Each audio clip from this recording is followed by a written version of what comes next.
shi ba sai dai yanzu ne koronan talkoki za a tashi yanzu ne yawa za ta hallaka mutane sai dai yanzu ne koronan talkoki za a tashi yanzu ne yawa za ta hallaka mutane sun kulle mu a gida ba su ba mu abin da za mu ci ba sun hana mu neman abin da za mu ci sun hana mu yi wa Allah ibada masu gada har da masallaci sun kore mu duka sun kulle kasuwanci sun kulle kamfanoni sun yi mu kasuwanci to menene ba za mu ci sun kulle kasuwanci sun kulle kamfanoni sun yi mu kasuwanci to menene ba za mu ci.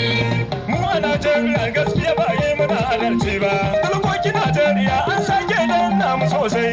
Mai kuka ba mu ci da kuka kulle mu a gida wul. Kuma akuya ne ka daura dole ka ba shi ruwa ya sha. Amma kuma ruwan ku ko mu ci mu sha ba ku damu ba. Allah mu yana nan sai ya ki domin mu. Wani sai ya yi bare ma kamanan ya samu abinci. Wani sai ya fita aiki kaminan ya yi shefa ne. Wani sai ya yi walka kaminan ya samu ice. Wani sai na san da wanjo kaminan ta samu abin. Amma ku ba ruwanku kanku ne aikun sani.